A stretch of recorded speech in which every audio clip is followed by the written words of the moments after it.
Get ready for the show, it's about to begin.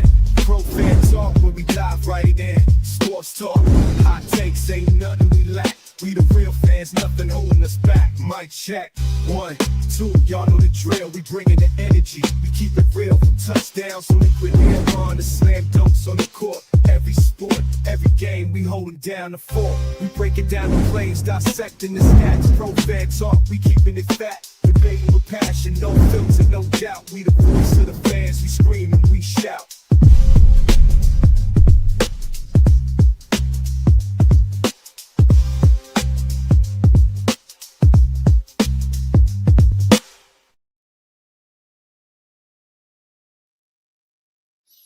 What's going on? Sorry about that. I've been having a time with the Streamlabs, and it is kicking my ass. And thought I had everything set up right. When you click it to go, it don't go. So I went back to StreamYard and screw all of this stuff. Yeah, I just saw the Sixers. Um, I checked. The Sixers had like a 15-point lead at one point, and then they lost by 2. I was like, what the hell just happened? So, but in any case, appreciate you hanging with me while I'm dealing with all this mess. Um, yeah, I don't know what happened with the stream, and it's a pain in the ass. So I'm gonna get this about another good week, another good effort. But if it keeps cutting into my, like when I hit go and it's not going, like that's a problem with me because I don't like being late. And as I'm seeing people, luckily I got my other channel, so I'm chatting through that other channel, letting people know something is not working right. So I'm gonna get this about one more week, and then I'm gonna get my money back or something because this is just starting to become a real pain now. So um, you know, so we'll see. But I appreciate everybody. So yeah, the coaching search continues. Um, who is the who are the guys that we are looking for right now? Who is number one in the clubhouse, I should say. Um, because right now, oh, there's my Cancun screen. Let me see. Where's my close up? That's what I want. There we go. So yeah, it's who's number one in the clubhouse for who we looking for, who we trying to get at. So I don't know. Oh, you saw the Cancun sign? Yeah, they brought the Falcons offensive coordinator in today. At this point, I don't care as long as they bring in somebody competent, um, and somebody that's going to be able to make the best out of the situation that we in. Um, I would probably think, I don't know. In my opinion, you know what? Yeah, I might have to go back to StreamYard just to be able to put people's names on the thing again. Um, I I might go with Dayball just because I think Dayball is probably an overall better coach than McDaniels. Um, and to me, it seems like Dayball will command a little bit more respect in the room. McDaniels still looks like a nerd to me. So, and he don't speak the language. You know what I mean? So, I could be wrong, but we'll see. Um, so, who was 28th? Dayball or McDaniels? Is Kellen Moore available? Kellen Moore doing his thing down in New Orleans, man. And guess what? Kellen Moore he gonna hit some lumps too. He gonna take his lumps too. So it's coming. Just give it time. Just give it time. Because what happens when if Tyler Shuck gets hurt and they go back to Spencer Rattler? You know what I'm saying? So, um, but I just want him to make a decision. It's to the point now where I ain't trying to influence him one way or the other. Just make the decision. And whoever that decision is, the quicker we make a decision, the quicker we find out who we got. And the quicker we find out, um, are they any good? You know what I mean? So we can answer those questions with the quickness. And there's no more X factor hanging over us. So yeah, I always find it funny. Where were all of these stories in the middle of the season? Where we're all like, how is it that now all of these stories come out about AJ Brown and all this kind of stuff? How is it that now, when people are in and around the locker room more than ever, now when everybody goes on break, the stadium's vacated, nobody's talking to nobody. Now all these stories come back. AJ Brown wasn't happy with Patullo, and okay, are they really telling us something that we didn't know? Um, AJ's like, what happened? Jarvis was messing up on you, man. Listen, I like the Stream Labs, and I'm trying to do some different things because I like the Stream Labs. Every time I get a subscriber, everybody does a super chat. It does something different graphically that I like, especially when it highlights the fact that I got a new subscriber or something like that. I like that, and I wanted to get more into that, but is in my opinion, it's not worth the trouble I'm having dealing with this. So, like I said, I'm gonna give it about another week, and I'm gonna really try to commit to it. But if I can't figure this out, man, this shit getting the boot. I paid the $30 for 3 months, and that's a small price to pay. So, but for as long as I've had it, I've only got one successful stream out of this. Two, two successful streams out of this, and I don't know what happened after that. So, yeah, I'm trying to figure it out. Yeah, Tiff, all these reports coming out is always something new. So, you know, but at the end of the day, like,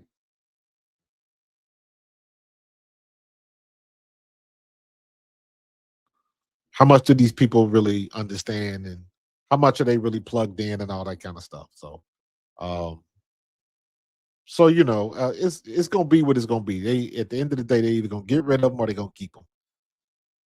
I know Howie's probably looking for a deal.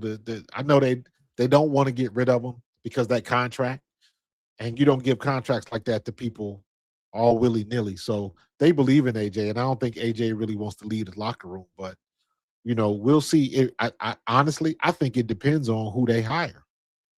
That's what I think it depends on. Now, if AJ it done had enough of Philadelphia media and Sirianni and all that kind of stuff, I can understand that. I could definitely understand that, but we'll see. We'll see. All these sources popping up after the season is like, y'all was seeing this man in his face every day and didn't say nothing. So you was sitting on these stories. Like, where did the stories come out now? Where did that come from now? You know. And again, like, who is Shady McCoy talking to? Who's snitching to him? That's what I want to know. And again, you all this time, and it's like all of a sudden, everybody picked their right times to release these stories and all that kind of stuff. So it's like, I take it with a grain of salt. Take it with a grain of salt. So half of them probably ain't true. Like, you never know. You never know. So it is what it is. That's that's the nature of the beast now. This is how the NFL gets down. The opinions are louder than the experience. And that's the way it is right now. Um, yeah. Tweets say there's been a rat in the building since Peterson was there. Could be. Could be. Patullo. Well, Richard Sherman already put the deal out with Patullo. Remember, Richard Sherman said on his podcast that he's friends with Ryan Fitzpatrick, and Ryan Fitzpatrick talks to Patullo all the time, and Patullo was bitching to him about what was going on in Philly. And I was like, man, did you really just put that out there like that with no hesitation, looking like Kevin Patullo was a baby just bitching about stuff? I'm like, damn, did he really put that out there like that? Yes, he did. So um, I don't think I know. I know Nick Sirianni is trying to help out his friend, but y'all know the saying: friends is friends, business is business. Don't confuse the two. This is business, and this is a results-based business. And make your move. Let him go. He'll find another job somewhere, and Do what you got to do, because if not, you're gonna be promoted to fan. So I don't know. I don't know. Chip Kelly Jr. I don't know, man. I don't know about Kevin Stefanski. Um, he had a couple good years in Cleveland. And then it was just, I mean, it was good until it wasn't. You know, we had some spikes with Patullo, but for the most part, it just seemed like he couldn't quite figure it out, and I didn't understand it, because the if this has been Nick Sirianni's offense the whole time, we've got some good film where his offense was working, getting everybody the ball, getting Goddard and AJ and Devontae the ball in space, letting them make plays. We've got film that offense can do that. How come they couldn't do it now? And I think it's an indictment on Nick Sirianni as the offensive brainchild of this offense, not to step in and say, hey, we got to do this too. We got to, if it's his offense, he should know it better than anybody else. And I don't think it's I don't think it's an unreasonable request. If you see your boy struggling like he's struggling, you don't step in and do a little extra. Or who's to say he didn't already do that? Who's to say he didn't already do that? So I don't know. I don't know. But we got a lot of names out there. I think Stefanski would be pretty good here. But again, my worry is this. I want somebody can we get somebody for at least 3 years, please?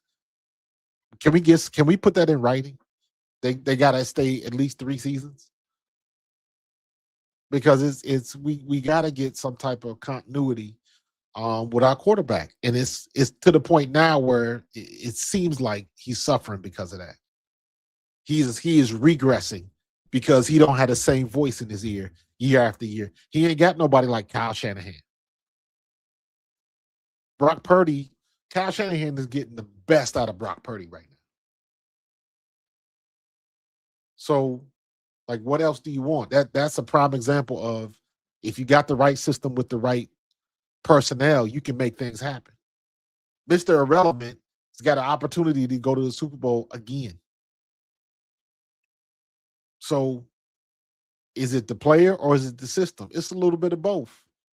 You got to be able to operate in that system, and you got to have somebody that can master that system and make the correct moves on the chessboard. And that's what we haven't had the last few years. Kellen Moore was the exception, but let's not forget, we had issues with Kellen Moore too.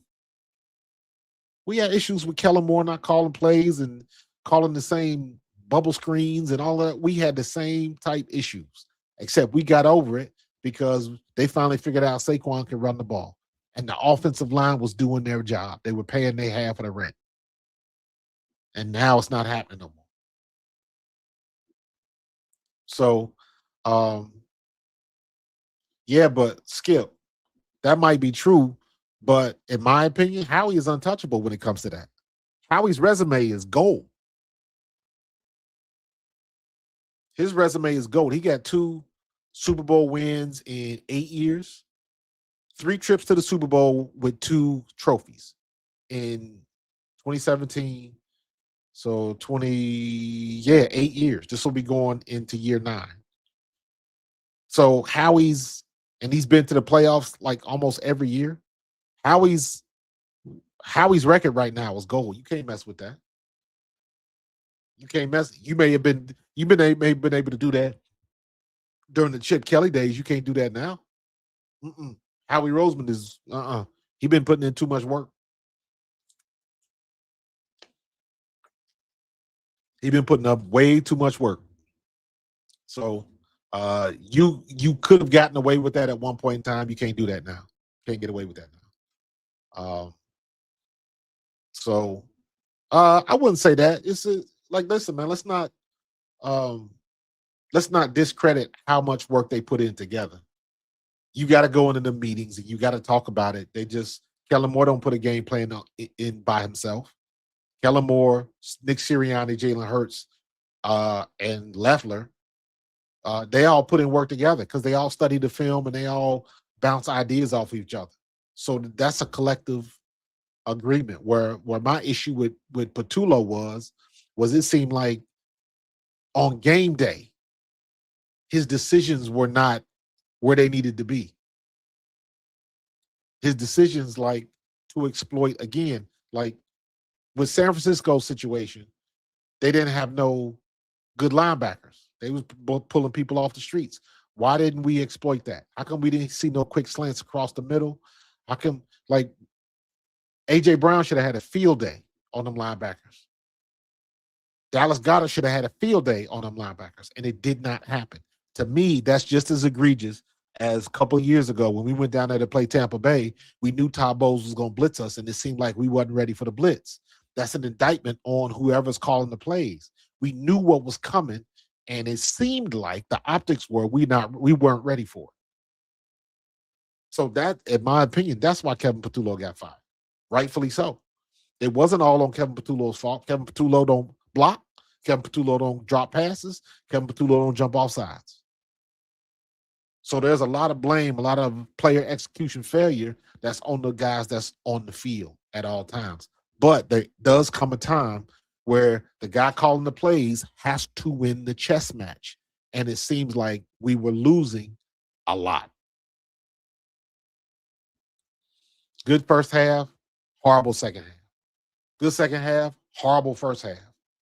We couldn't put anything together consistently. And why did we get to a certain point and it seemed like the offense literally would stop? We wasn't even running in place. We would just stop. So he has to take some of the blame in that. He has to take some of the blame when the defense knows what plays we're running. Run and pass. He's got to take some blame for that. And we got whoever this next guy's going to be, the scrutiny is going to be through the roof. He's going to be through the roof. So we'll see what they do and what they come up with because all eyes on me. Sirianni is in the hot seat, and whoever this coordinator is on the hot seat. Because now they spread the narrative like no OCs want to come here. And I'm like, don't even get on that tangent. Or you'll call it into, make it live. So I don't. We gotta pick the right guy. They're gonna do their homework. They're gonna make their decision, and we're gonna roll with their decision. And everybody probably gonna crash out with that too. I don't like this guy for reasons A, B, C, X, Y, and Z. But we still gonna be stuck with him. We still gonna be stuck with him. So, and here's the thing. So, here's what we figure out. Whoever this offensive coordinator is gonna be. If it doesn't work out, Sirianni's fired. If it does work out, and come to find out, Jalen is the problem. Well, then they'll be drafting another quarterback next year. But at least we'll know. But it's hard to say that because we've all seen some of the things that Jalen can do. Jalen can throw across the middle. Jalen can throw a deep ball. Remember when they were saying his arm wasn't good enough? Couldn't read defenses, couldn't do everything that they said Jalen couldn't do, he's done. They said he could be a franchise quarterback. They said he'll never take a franchise to the Super Bowl. He's done all of those things. And he's done them quicker than the guys with the golden arms and 6'5" and all of that kind of stuff. Still done it. He beat the best in the business. Mahomes outplayed him twice.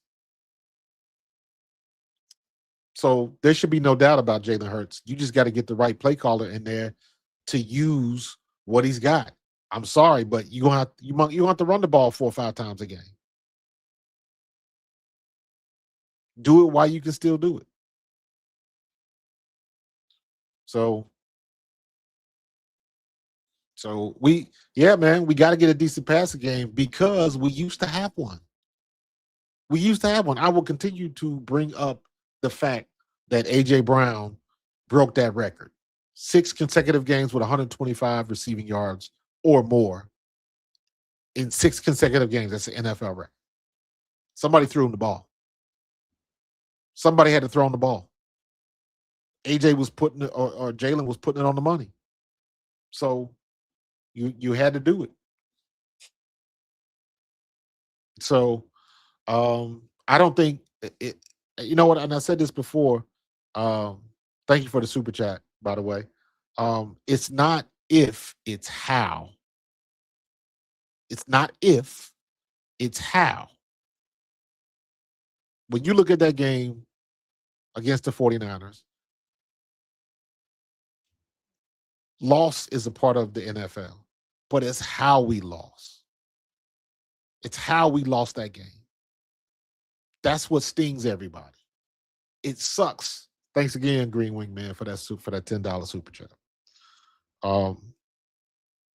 It sucks that it went down the way it did, but how we lost that game is what burns everybody up.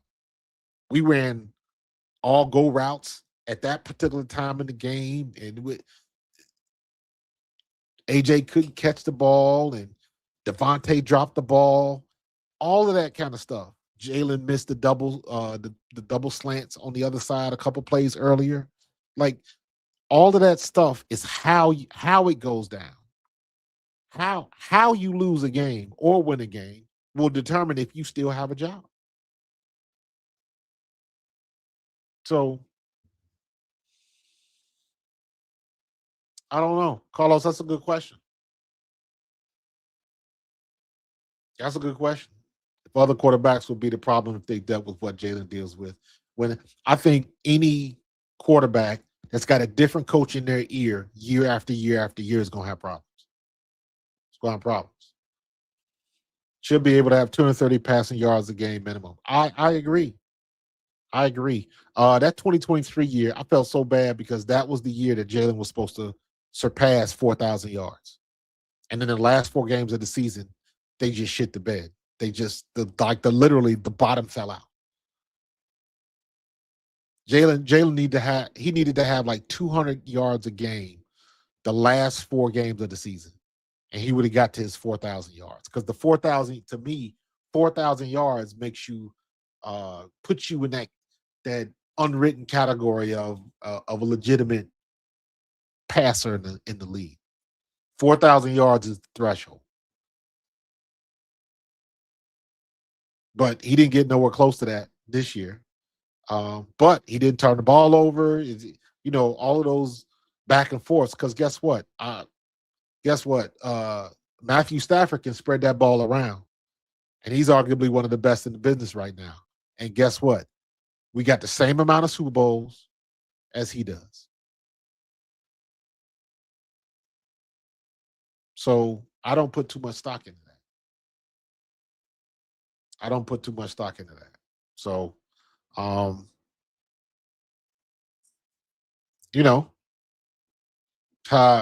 we play risk averse. Yeah, but that's what the new blood comes in. This is where somebody like Mike McDaniel might be better. Because his mind for the offensive game, he got a little flair to him. And people like that. So I don't know. Yeah, Chris, 3 points on 2 turnovers. You got to be able to convert that. You got to make the stop and then make the shot. I say that in basketball all the time.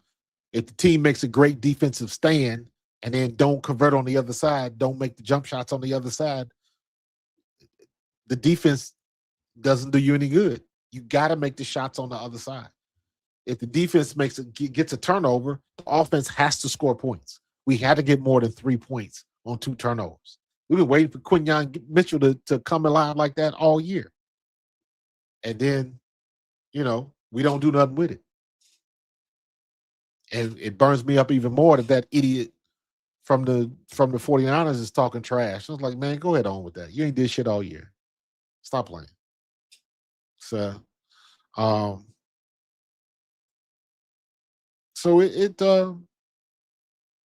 wouldn't mind seeing McDaniel. So I trust the process. I trust that Howie Roseman is going to make the right decision. So, what's up, schoolboy? Appreciate the super chat. Appreciate you. Appreciate you. So,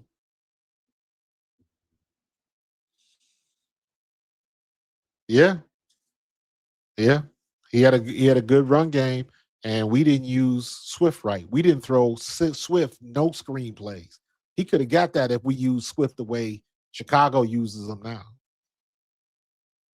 We should use Swift. We should have used Swift like Austin Eckler, like Chicago's using them right now.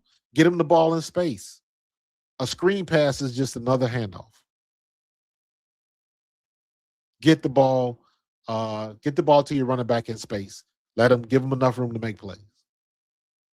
That's the purpose of a screen pass. It is just a glorified handoff. But you get the ball in the hands of your playmaker, and more times than not, he's one-on-one against a linebacker trying to get to the second level. He can make somebody miss. That's what he does the best. And Swift was good. We just didn't use him right. We didn't use him right. We didn't use Swift right, correctly, and we didn't use Kenny Gainwell enough. So everybody gets caught on the names. Kenny Gainwell, just for whatever reason, his name just doesn't resonate with people, but he's a hell of a player, hell of a running back. Finally, Pittsburgh puts him where he needs to be. He was Pittsburgh's MVP this year. All you got to do is just give him the ball. Kenny Gainwell ran the ball like Tank Bigsby's running this year. But we still didn't give him the ball, even though you saw for yourself how good he was.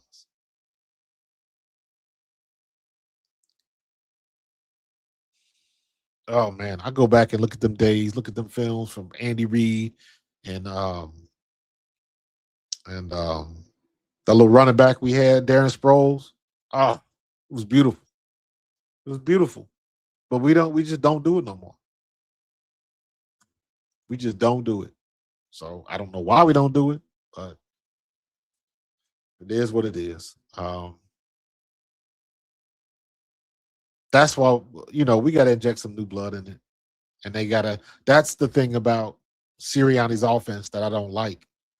Um, Everything seems like it's kind of cut and dry. Like everybody knows. I can't tell you how many times I watched film and the tackles that the defense was making. It was like they got to know where the play is going. They have to know the play is coming this way, and it sucked. It sucked. So, but we here now. We in Cancun, and we got to deal with what we got to deal with. So, and nothing you can do about it now. But I hope they make this decision next week. I don't know what they waiting on, but they gonna have to do what they got to do. Because right now in the draft, I reached out to Ian Cummings this week, so hopefully he'll be on the show. I know he's traveling right now, but the next couple of weeks I'm trying to schedule to get him on the show, and he is a draft expert because that's what we are now. We looking at the draft. I'm looking at every tight end and every offensive tackle that's coming out of the draft. That's what I'm looking for. Possibly a DB. Who's going to be the star of the combine this year? Is anybody else going to run a 4.2 like James Worthy?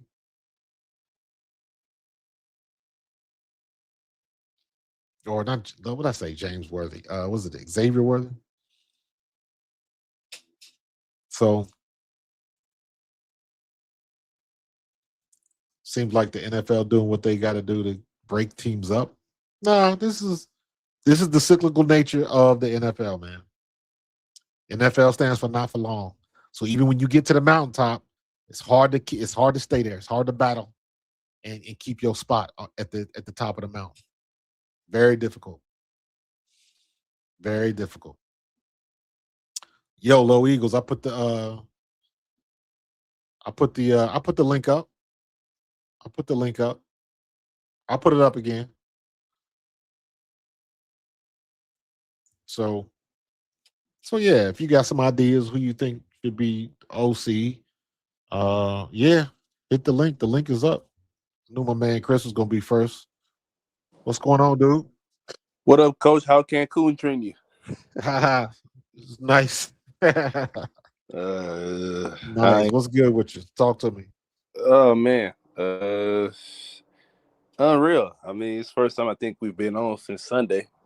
So I mean, I just boy, the I'm out of words. I'm out of words. I just can't believe I can, but I can't, but I also can believe the way we lost Sunday. But it's what we were doing pretty much. I feel like all year. And I heard Yeah, one of the things that killed me was I heard this week from some people that the defense didn't play a great game. And I'm not saying necessarily that they did, but I'm like, how much more can they do? I mean, like they gave up yeah. 23. That's a little unrealistic.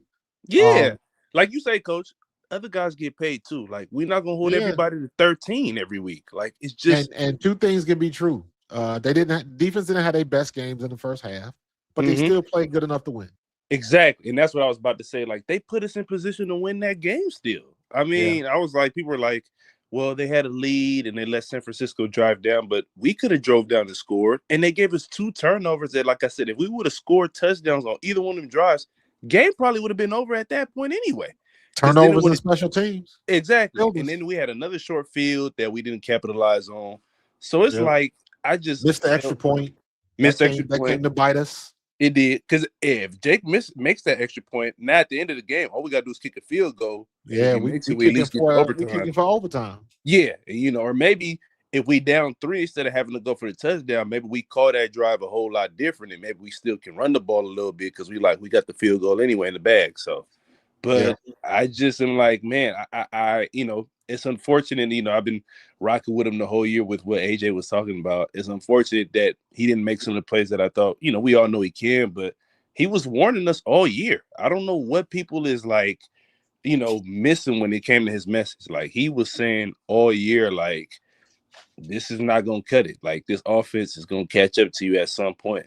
And it caught up to us at the worst point in time. But you know, the worst should possible. Murphy's law, yeah, man. It was good you know, until it wasn't. But absolutely. I've been singing that song all year, man. Oh no, you've been on AJ it. Brown was right. And Yeah, no, guess you've what? been on it. Nobody wanted to hear it.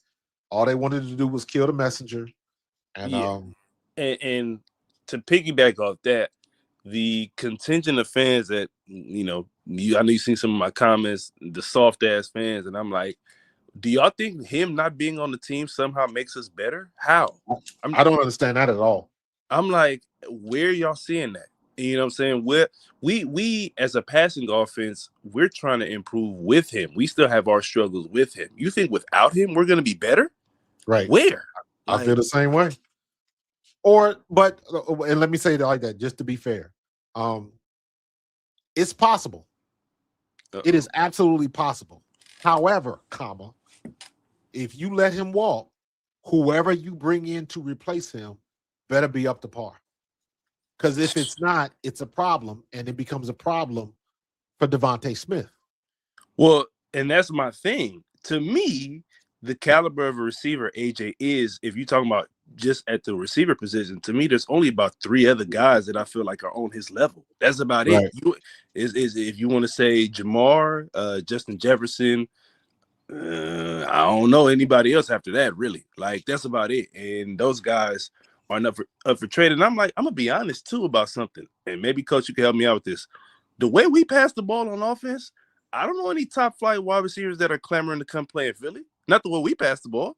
I mean, because they looking at it like the same way AJ was. It's like, look, I want to be able to make plays and help the team win. And if we Right. gonna be 27th, 29th in passing, I mean, and that's the thing about AJ that I think people take for granted is like for a top flight receiver, he been pretty level headed. I'm Pretty telling you, much. it's way worse out there than Yeah, what he's been. but that goes back to what I was saying before.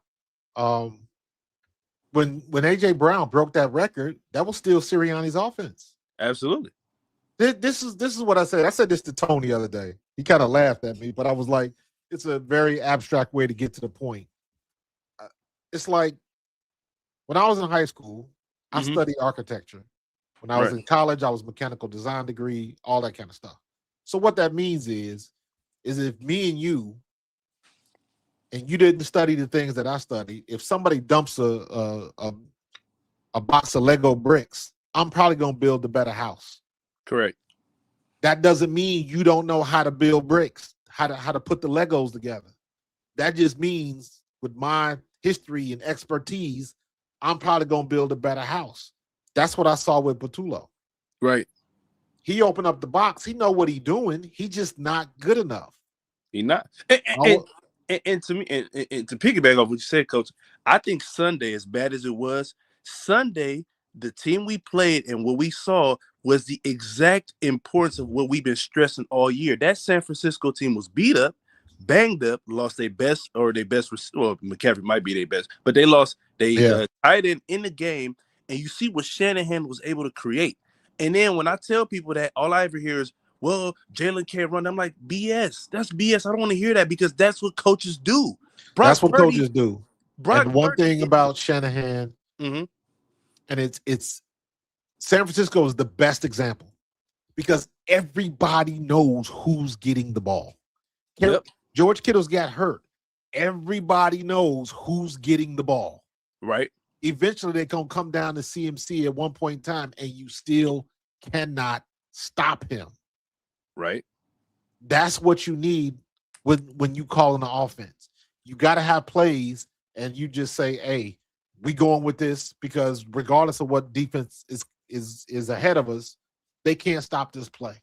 All right. And we for whatever reason, we didn't. It used to be the quick slant to AJ, and then they stopped throwing it. Yeah, well, I think there was I've seen a couple times with this year on some of those quick slants, teams were dropping their defensive end in the coverage and taking that throw away.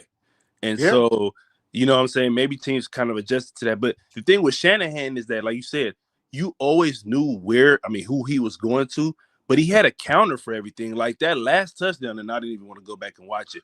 But when he motioned McCaffrey from one side of the formation to the other to literally create that matchup, I haven't seen us do that.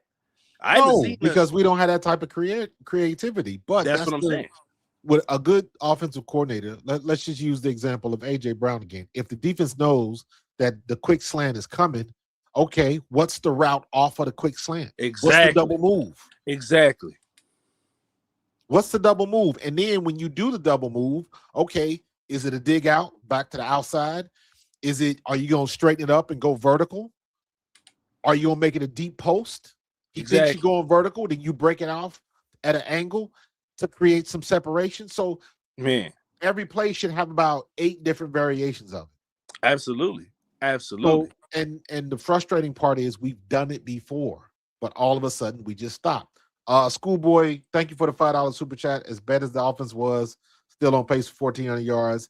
If he didn't miss games and got 1,000 this year, it's really talent overcoming. I agree 100%. Because as bad as we are pissed off now about the way the season ended and as bad as the season went for our offense, we still had 2,000-yard receivers and the 1,000-yard rusher. Yeah, and a lot of that was, in spite of some of the issues that we were dealing with. But I'm just one of the things that and I hope that, we'll see who they bring for this offensive coordinator. But one of the lazy points that I keep hearing, and we just played a team that just does it so well, and the coaching staff that really does it, is that the reason why we can't do certain things is because Jalen can't do this or that. I'm like, that's literally why it's called coaching. Brock Purdy is not. I don't think nobody considers Brock Purdy elite by any stretch. He threw 2 picks on Sunday, for Christ's sake. But that coaching staff and Shanahan's ability to make things happen and manufacture touches for his guys when he needs to, because like you said, when they needed to play, you knew where it was going, but you couldn't take it away. You couldn't stop it because he knew how to design it like that. And for us, all I ever hear is, well, Jalen can't do it, and that's why we do it. I'm like, that's garbage. And I still don't understand why they say he can't do it. That's what I don't understand, because we've seen him do it. I'm like, what is it that he can't do? I'm trying to figure out what is it that he can't do. Right. So I guess my question is, what's the difference? So why was he doing it 2 years ago and all of a sudden he just stopped? Yeah, like that. I don't get that. Thank you for the super chat, Schoolboy. That's what I don't get is that, this notion that, well, they just don't do certain things because these other guys are such elite processors. And I'm like, are you trying to tell me? I don't think Brock Purdy played. I mean, he made plays, but I don't think Brock Purdy played an excellent game on Sunday. He made mistakes too. But here's the thing with Brock Purdy, and this is because I'm a fan of Brock Purdy. Anybody that beats the odds, I'm always a fan of. got it.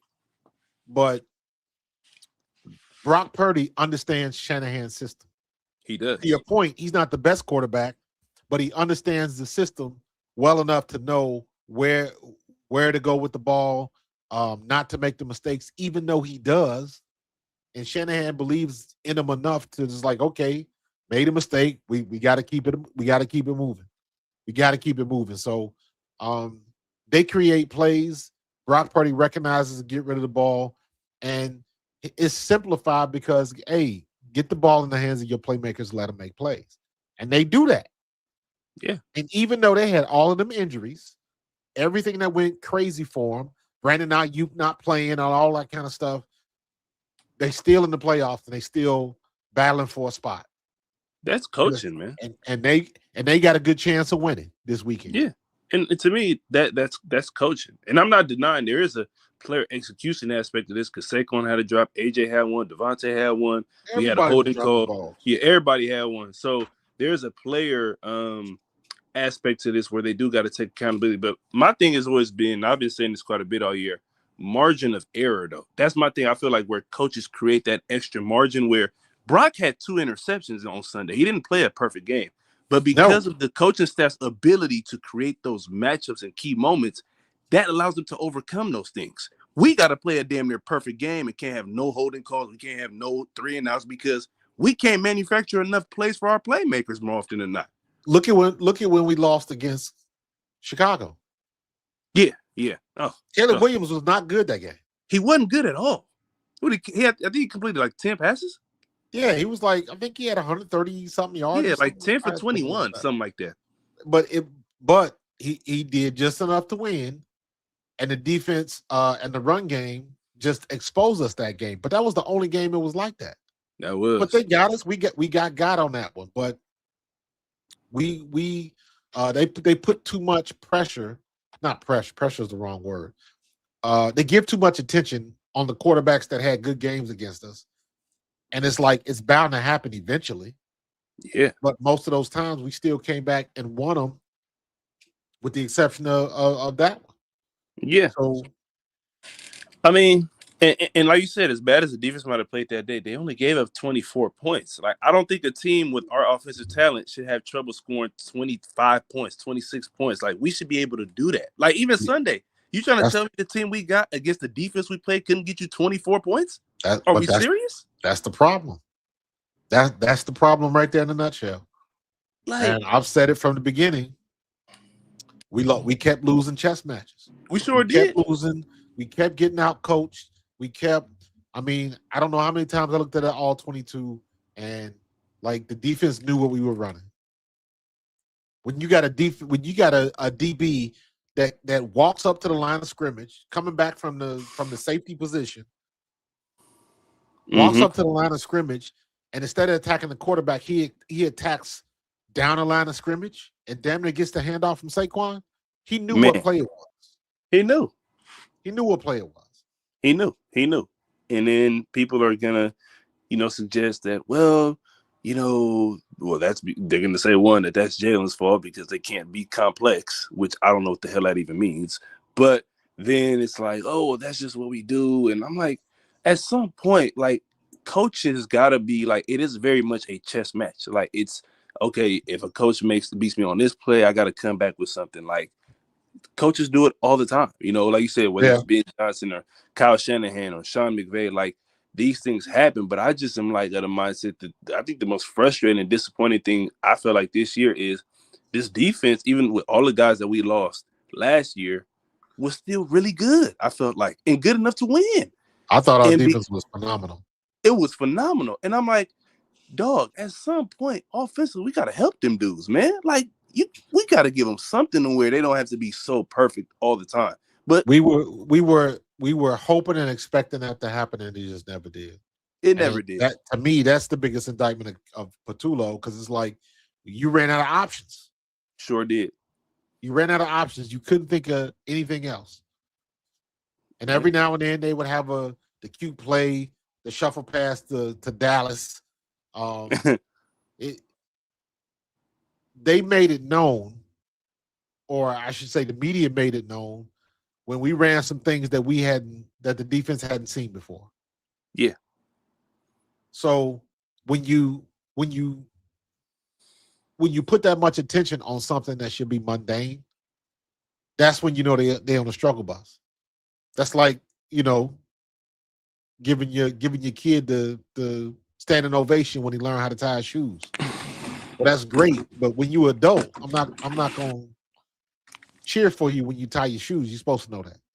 You would think so. So, but it just seems like it never got better. I always like to say it's like when your little brother, your little cousin finally gets good enough where you can play him at Madden. You know you're gonna beat them. They just not good enough yet. Yeah. So I don't know what the situation was with Kevin Patullo. Somebody brought up Brian Johnson.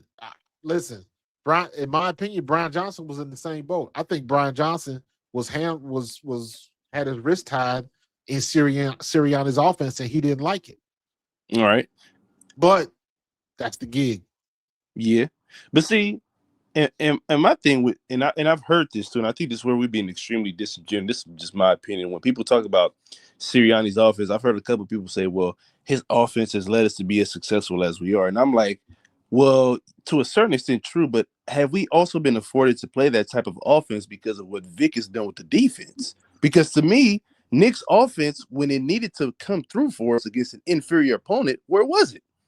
But also you got to remember, the biggest, I don't know, the MVP of last year was the offensive line, hands down. Correct. And we got none of that this year. It's a damn shame that Cam Jurgens got voted to the Pro Bowl. That shouldn't have happened. Oh, nah, man. Ooh, Cam Jurgens, boy. Our offensive line basically fell off a cliff. Sure did. Lane Johnson got hurt. Fred Johnson was good, in my opinion. He was serviceable, in my opinion. Tyler Steen had issues. Cam Jurgens had issues. Landon Dickerson had issues. Hell, even Mailata had issues. We could never get a solid defensive line, with the exception of that second Giants game and the Raiders game. Right. But both of those were bad teams, so does it count? Nope. I mean, the 49ers defense was a bad defense, but hey, we made them look all world, which we were doing we sure did. Year. Damn, Kaiser White got a sack, man. He was on the couch all year. How the hell he get a sack? And that's why I said it earlier in the year, and I'm like, I never got excited really when I heard we played against certain teams that were bad against the run or bad against the pass, because I said we make every defense look good, every defense. And I'm like, what was always funny to me is I would always watch the teams we play, particularly the defense. I would watch them play the very next week, and I'm seeing them get carved up and down the field, and then they play against us, and they look like the '85 Bears. I'm like, what is going on? Yeah, Tiff. Dickerson is really hurt. He said at the end of his press conference that he's really playing through a lot of injuries. That part I understand. My problem is this. The minute you step on that field, I have expectations. Correct. I don't care if you hurt. If you hurt, don't step on the field. If you playing hurt is a detriment, I don't want you playing. It's that simple. Some people can play through it. You got some players where that 85% is better than a lot of people's 100%. He wasn't in that situation. So it is what it is at this point. I was going to ask you, Coach, I just wanted your thoughts on this one. What did you think? Because obviously we know how much the run game struggled because of the offensive line blocking in the run game. But I thought the pass blocking this year was pretty decent. I don't think it's bad. I agree. Why do you think our passing game could not make up for what we didn't get in the run game this year? Because Cam Jurgens was hurt, and they just the play calling scheme. We still didn't go across the middle. We still didn't throw any screen passes. Some of our routes in the passing tree, like you, why are we constantly having our wide receivers run 10 and 15-yard outs and slants and all that kind of stuff? Why does everything have to be deep? Correct. It doesn't. That is a choice. Where you throw the ball is a choice. Absolutely. And it seemed like we got ourselves Oh, locked in, and they didn't want to come out of it. because to me, the reason I asked that, and I'm looking at the way our team from a roster offensively is constructed. I know we got Saquon, and I know we had the offensive line, which was the MVP last year. But I'm wondering. I know every team first and foremost benefits from a run game. That's correct, factual. Yes. However, why do we need to be so dependent on a run game? Because we got elite weapons on the perimeter. Don't you think there's a way we can still be somewhat decent on offense, even if the run game ain't great? We can be a little bit better. The run game keeps everybody honest, though. That's the one thing that, like, the one thing I always say is if you have a good play action, all you got to do is get your linebackers to take a step up. One step up in game speed equals at least 3 to 5 yards of space of separation. So the minute Jalen sticks that ball out there for a fake to Saquon, instinctually linebackers are going to take a step up because their job is to support the run in the middle. Now, if you can get them to step up and create that separation, that opens everything up. Unfortunately for us, our offensive line was trash. The run blocking was worse. So that left us pigeonholed because the defenses did not respect the run. They pinned their ears back, and then it's like, okay, we're going to drop back in zone, beat us. Everywhere you look, it's going to look like it's 30 people over there. Throw the ball if you want to. But what about – oh, you go ahead. I'm listening. No, I was okay, but that was – because this is more just me learning from you. I don't know these things. I'm learning from you. But last year, our run game was dominant, but the pass game still wasn't. Well, in the big moments it was, but from start to finish, the pass game was still kind of, people were questioning it. I'm just like, why does it seem like it's not cohesive to where our pass game is good, whether or not the run game is good or not? Because I feel like we got the weapons to be. Like, I don't think with an AJ and a Devontae, we should be so dependent on the run game being good to be decent at passing. I know it's going to help, but like that was in my opinion, the balance was off. Okay, got it. Makes sense. The balance was off. So for instance, last year, Saquon was going off.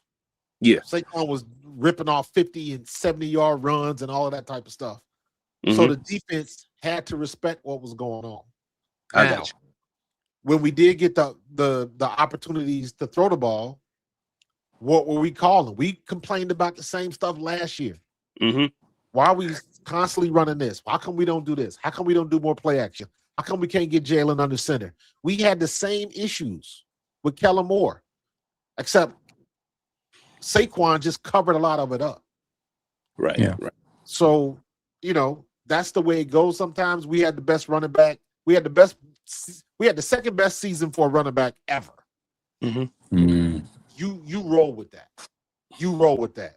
What's up, Arthur? Talk to me, man. What's going on with you? Thanks for having me, by the way, Coach. It's a pleasure. For sure. I didn't want to stop you because we know you be cooking. So, but yeah, I agree with all that. That running game last year, versus this year. I mean, it was literally half of everything. Half the yards, half the carries. No, not half the carries, but way less carries, right? Yeah. Getting hit behind the line of scrimmage, all of that type of stuff. Right. Now it was interesting because when Tank would come in, he would be pretty successful. So that would kind of make you look like. I'm glad you mentioned that because to me, especially me being a running back, that was another indictment of Kevin Petullo because we kept trying to run inside the tackles and it was not working. Inside the tackles, Cam Jurgens was trash. I don't know if you saw that video I did. I forget what game was that. Was that the Washington game? Yeah, the Saquon spin. Yes. Yeah. That game, and then the next game, Cam Jurgens got beat the exact same way, back to back. And I'm like, what the hell happened? I don't understand that. I don't understand if everybody was hurt. And like I said earlier, if you hurt and you struggling, I don't want you in the game. Let one of them rookies come in, let them take their lumps and figure it out. But your 85% ain't better than somebody else's 100%. So that didn't work for me, and it ended up costing us. Yeah, It ended up costing us dear. Uche was not that bad when he played. Uche, Nah. whatever his name is, the backup Josh center. Uche? Yeah. Oh no, Yeah. no. He was solid. Yeah, I he think I it's mean, was. Josh. Yeah. Brett Is it Toth was the Toth? backup center. And then he got hurt. Yeah, Toth. That's what I'm thinking about. Toth. Toth Yeah. was horrible. Brett Toth was horrible at guard. Guard. Yeah. But when he played center, because remember, when we played the Giants, that second game against the Giants, he was center. And that was the best run game I think we had all year. Yeah. So I was like, okay, he's a better center than he is a guard. Mhm. But then he got hurt. So we was on the struggle bus all year long just at that position. And I never in a million years did I have it on my bingo card that, Jeff Stoutland wasn't going to be able to come through for us. Man. Yeah. It was Yeah, just that whole line spiraled, you know what I mean? Like they all played way under their level. Yeah, Mailata, nowhere that's a near. gross understatement. they were I bad. mean, bad. Yeah. It was It horrible. was And the tight ends didn't make it any easier. Oh, Anytime God. I see Dallas Goedert getting that crab stance looked like he was playing how you play with the kids when they're 10 years old. Yeah. They barely put their hand down there. you're not He blocking looked like nothing he's with that, squatting, man. taking a shit. And Hey. every time he got in that stance, whoever was the defensive end would just have their way.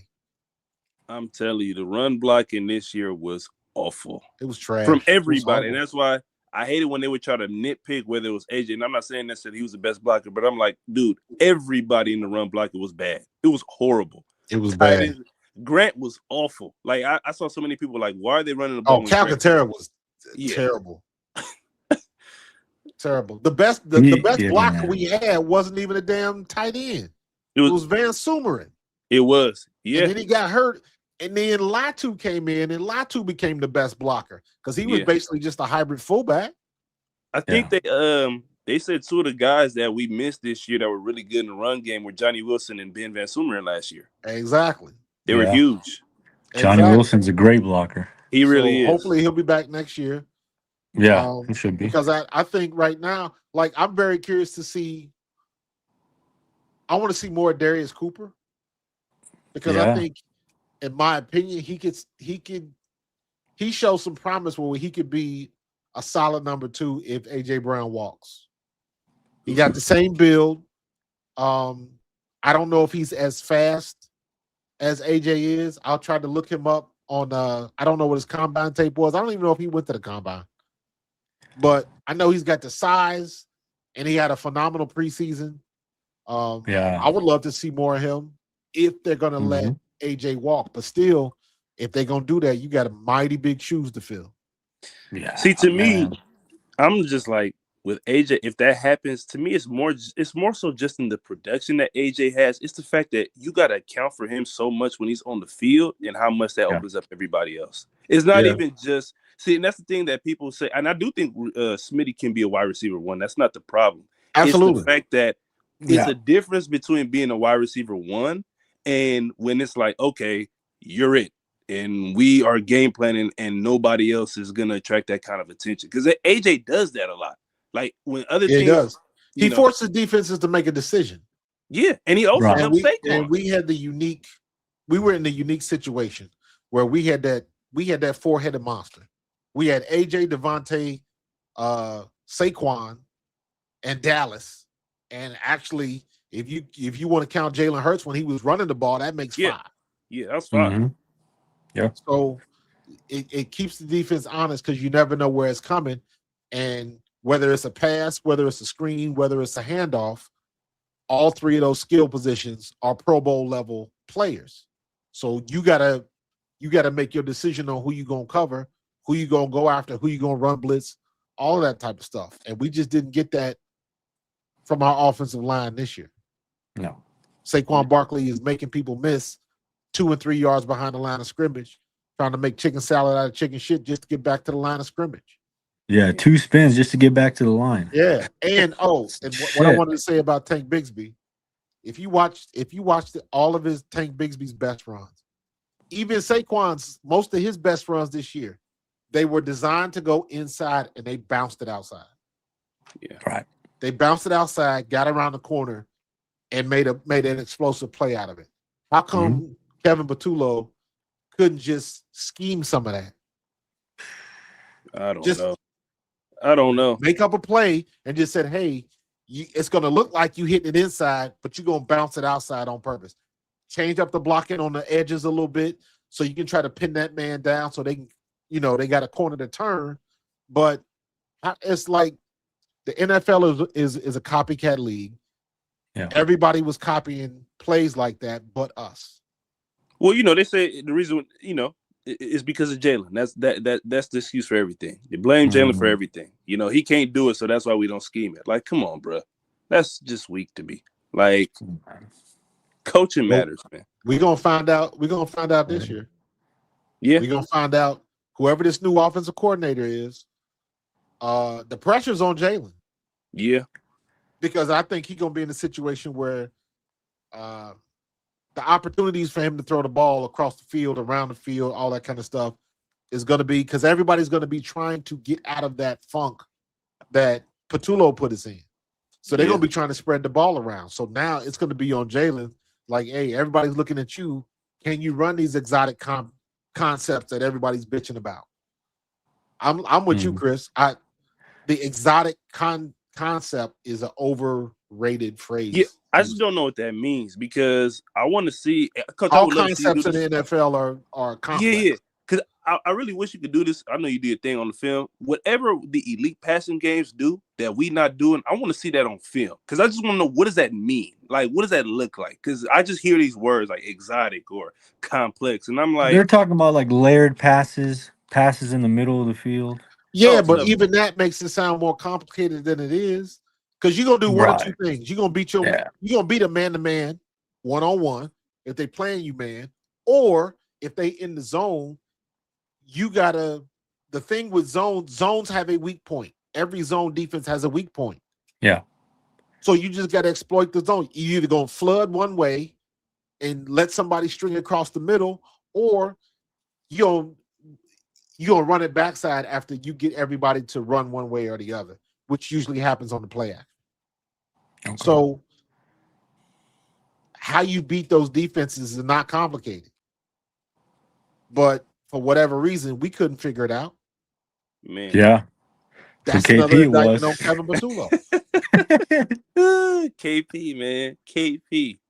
So I think with KP, the thing was he always thought it was player execution. And if you look at him, what did he say afterwards? It's not on me, man. It's not on me.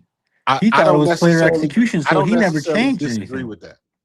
He never changed anything because he's like, it's player execution. I just do what I got to do. They'll eventually lock in, and we'll be good. But it wasn't. It was a shit-ass play calling. Well, with the exception of 2 games, Kevin Patullo don't drop passes. Kevin Patullo don't drop offside. Don't jump offsides. Kevin Patullo doesn't get called for holding. No. Kevin Patullo doesn't block. And he don't throw picks either. So but Jalen had the one game where he threw 4 It was just picks. a Chargers game, yeah. Some of those wasn't him. And he still was top 3 in the least amount of turnovers this year. Still almost won the game. I mean, almost won that thing too. That would have been crazy. But most of the games that we lost, with the exception of the first Giants game in Denver, we had opportunities to win the game. And that Giants game too. They killed us. That's what I said. The Denver and the Giants. Denver Giants. So player execution failure was real. No more so than when we played Dallas in Dallas. Oh.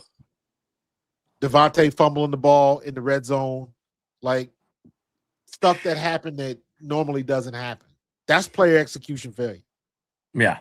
Everybody gets a turn with it, but for some reason we just couldn't get off of it. No, that's true. I I hope whoever this OC is that comes in, whomever it is, if it's Mike, I don't care who it is, but if I have one wish, I'm just like, can we get this passing game to be a little bit better, man? I'm just Man. tired of seeing other teams throwing guys balls. Jamar Chase catching 18 balls, and this one is catching 12, and they getting open, and we struggling to get our guys 5 targets or catches each. Like, That was something, man. That opened a lot of people's eyes because it's like, well, hold up. Joe Flacco went from Cleveland to Cincinnati, didn't know the offense. So what did he do? find Jamar Chase. He said it. He said, just find Jamar Chase. Find him to get him the ball as much. And guess what? That's exactly what he did. And once again, another situation where the defense knows exactly where the ball is going and they still can't stop it. It can be done. It can be done. It's just It can be done. We've done it before. If a 40-year-old Joey Flacco can stand in the pocket, that's another thing that happened in that game, in the wild card game. Jalen was bailing out of the pocket a little bit too early. Oh, was he? Yeah. Oof. When he times goes, when he pocket was when fine, he but fades he to his bailed. right like that, the play's usually over. Yeah, right. Because it's whoever's on that, it usually ends up, because I would guess that it's the same play that they run it. It usually ends up AJ Brown ends up coming back to the ball. Dallas Goedert ends up going deep. Yeah. So, but they was ready for it.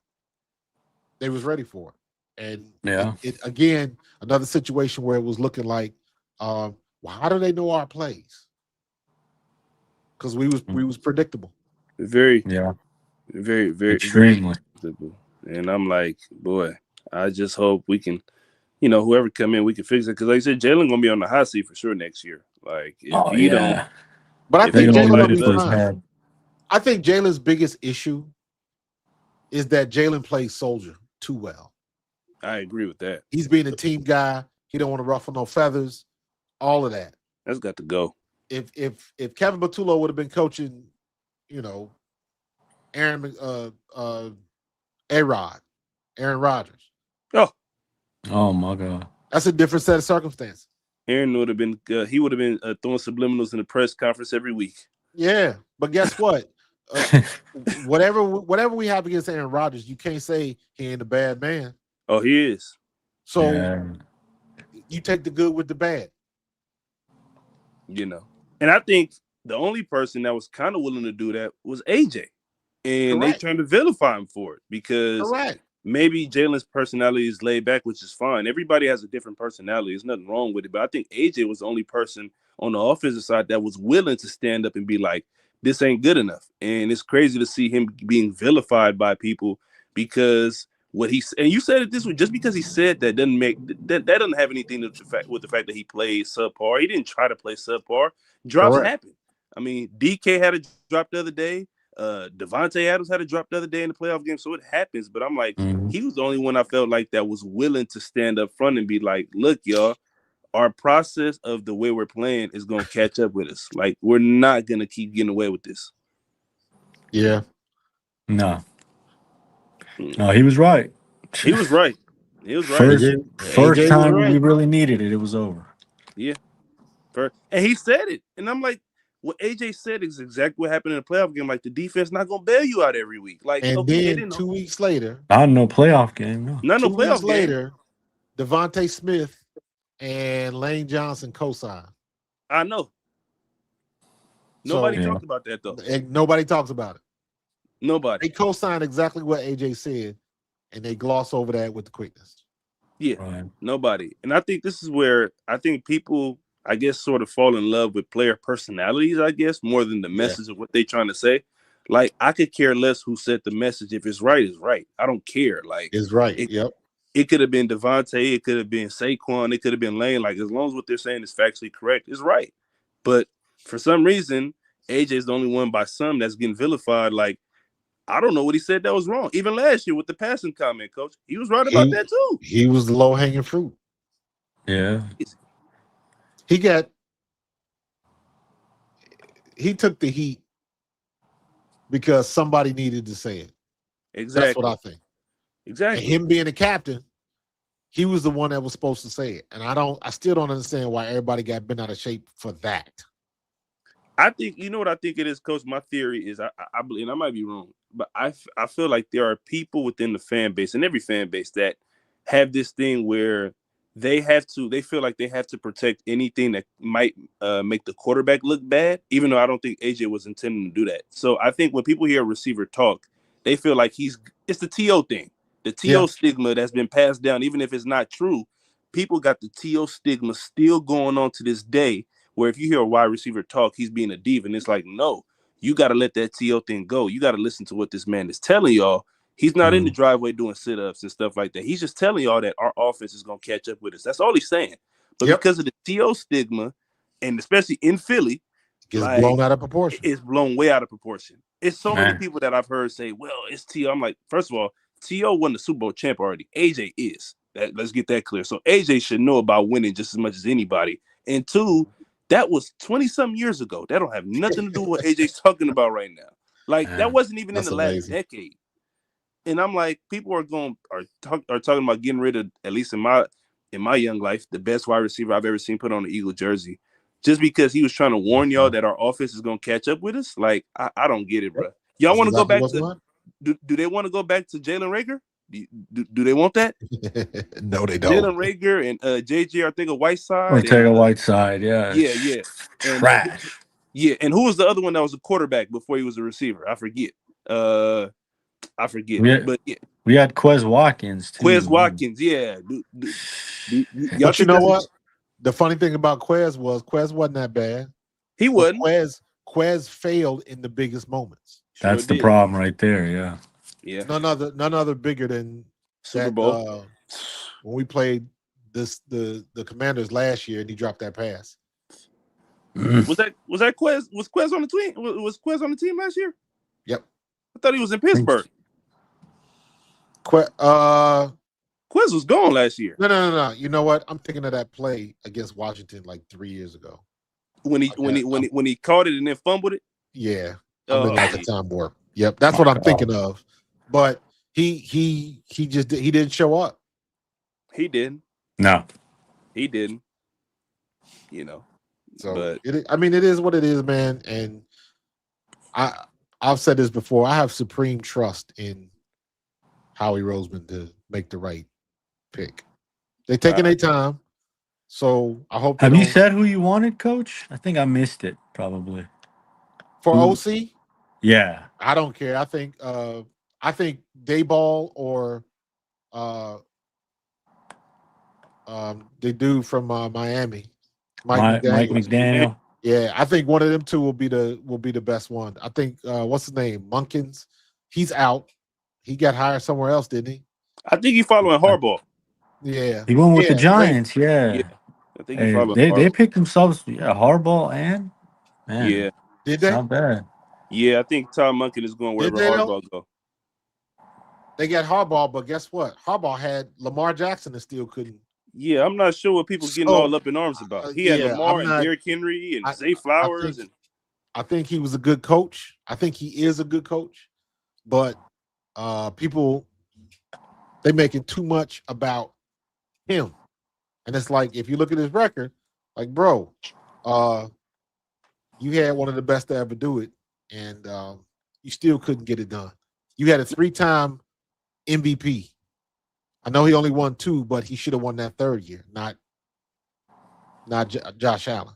But you still couldn't get it done. And Derrick Henry. Yep.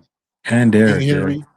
And then for whatever reason, like your receivers picked the most inopportune time to get Butterfingers. Oh my God. Terrible. Mark Andrews and the kick this year. Yeah, they look, yeah. I'm just like, you can't do that, Sigma. You can't do that. Did we not learn the lessons with Matt Patricia? It is not easy to replace somebody's voice mid-season. You don't want that type of turbulence in your locker room. That is extremely disruptive. So you're not wrong. However, that's not the best time to do that. No. Fire somebody, especially when you talk about the offensive coordinator. When we had that mini bye, that's when they should have did it, if they were going to do it. Which mini bye? Because we had a lot. I felt like this year we The had a lot. one I forget who we played where When we we played played the on Giants. Thursday. Then Oh we yeah, played on Thursday night, and then we went to Monday night. yeah. That was that Giants game, I believe. We played that Thursday when we lost up there in New Yeah. York, and then came back and played that next week, like with a 10-day layoff or something. Yeah. Boy, I'm No, like, they didn't change him. I mean, it usually like in 2023 didn't work out well. So Yeah, I mean it's they got decisions to make, man, and we got decisions to make. Now we're looking at the draft, all that kind of stuff. I reached out to my man Ian Cummings. I'm gonna have him on in a couple weeks because he is a draft expert. So, okay. I mean, we unfortunately, we are at the point right now where everybody in Philly's gonna look at these games and shake their heads because, like, damn, we could have beat them. ugh. We could have beat them. Yeah. But Mhm. the reality of the situation is, no, we couldn't have. Nah, I don't think so. Not with that offense. Not with that offense, man. That's the Not with that. reality. We couldn't get no consistency, and we couldn't get. We just know. Because I No, always felt like, Coach, specifically because we didn't have home field this year, we was gonna have to win 4 playoff games in a row. And I just Yep. knew the defense couldn't be that good I mean, not that they couldn't be that good, but I just felt like at some point the offense was gonna have to somewhat be explosive, and they just couldn't do it. And that's not an unreasonable request. We wasn't asking them to score 30 points a game. No, we wouldn't. Just pick up a couple first downs in the fourth quarter, man, just to keep Give the me defense 21 off. points, man. That's 21. it. In a nutshell. Hey, 24 points would have won us this week. 24. Is that too much to ask? Like, or at least, or even if you not, because see the thing and this is where the Sirianni approach is the whole risk averse thing got really exposed Sunday. Okay, even if you're not going to be explosive, could you at least take advantage of short fields when you get them? When you do get turnovers, could you at least capitalize on those? We got 3 points on 2 turnovers. Yep. Like, I mean, Uh-oh. Chris, you froze up. Oh shit. You froze up. Lost my guy. He'll be back. But yeah, I was agreeing with there what you he go. was saying for sure. You got me? There you go. Yeah, I got you. Yeah, froze I up. was just saying, like, even if we're not gonna be explosive, can we at least be like when we do get the short No, I fields, can't we hear get him. touched. My thing is going in and out. Let me see if I change. No, I can hear you just fine. Oh, you got me? Yeah. Okay. He's Yeah. No, coming I'm through just fine. saying, like, yeah. No, I was just saying, like, Yeah, he's not coming through to me. Let me pop out and come back in, coach. All right. no, I was just saying, Coach. Like, even if we, weren't gonna be explosive, could we at least take advantage of short fields when we got them? Like, I don't Yeah. think that's much to ask for because the defense did, like you said, the defense did kind of what we needed them to do. They gave us short fields. Like, I mean, We had it. Quinion, We had it. We had it in our hands, and we let it slip away. We let it slip away. and that's what to me is so frustrating because I feel like this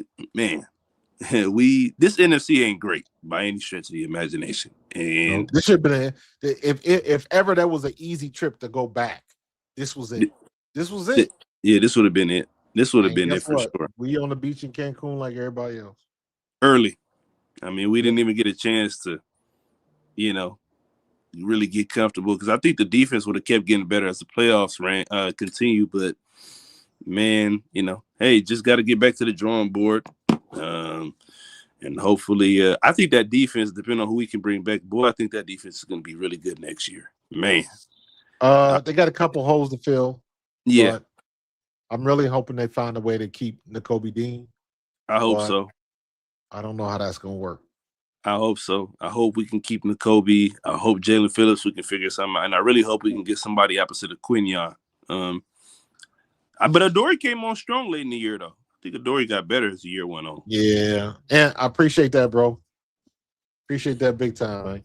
But, Much yeah, love. no, man. I'm with all the reports that already came out today, I'm just prepared for a super long offseason, man. Good Lord. It's going to be a long time till week 1. Oh, brother. Yeah, man. This only the first Friday in Cancun, and we already got the Jalen and the AJ reports dropping. I'm like, boy, I don't know. I think at some point this offseason, Coach, there's gonna be a bad topic on everybody that on offense except probably Smitty It's gonna be one on everybody. You're gonna hear something about Saquon. You're gonna hear something about the offensive line, like everybody. I'm like, boy. And then what kills me is there's always these sources that ain't nobody ever heard of. Ugh. About the sources. You know how I feel about sources. So. Oh yeah, I know. You just said it It's plenty of times. it's gonna be one of them situations, and it's already started. But until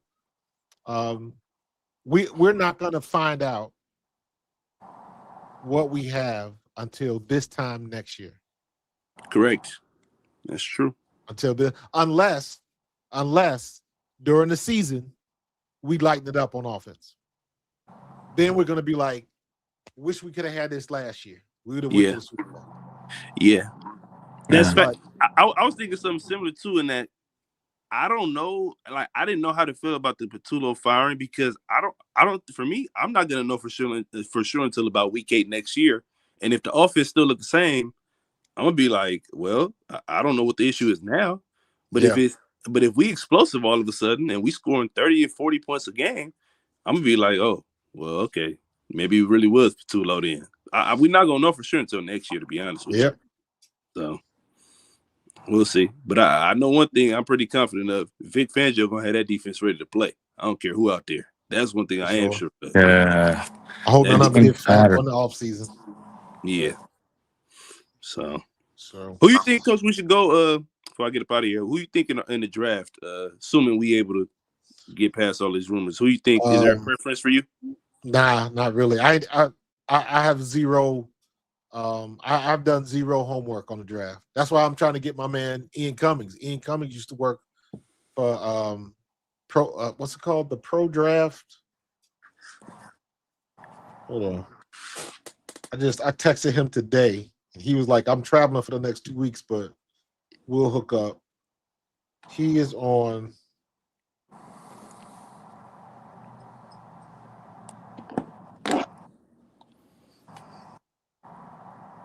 IC Draft. PFSN Draft Simulator. Got it. Because I think they said, I think since the Texans won on Monday, we officially got the 23rd pick. So I think that's official now. We'll have the 23rd pick. But yeah, Howie probably gonna try to trade it and get probably 3 more in the 3rd round. But we gotta get a tight end this year. Oof, boy, do we gotta get a tight end this year, man. Yeah. Bad. Oh, we're suffering because of that. It's to our detriment. It's we really should have got one last year, but we should have, but we didn't. So that's water under the bridge, man. So Dallas gonna get his money elsewhere because Dallas is the aging player that can't stay healthy. He was healthy this year though, which is crazy for the most part, and that's why I say he gonna get in his little corner and somebody gonna pay him. He should get paid, man. I thought Dallas was probably. I thought Dallas was maybe, he had a really good year, especially in the red zone. He was great. Yeah, somebody gonna take the chance. Yeah. Somebody gonna take the chance, but he's slow as molasses, and we'll hope he doesn't tear anything crazy next year. Nah, hope not.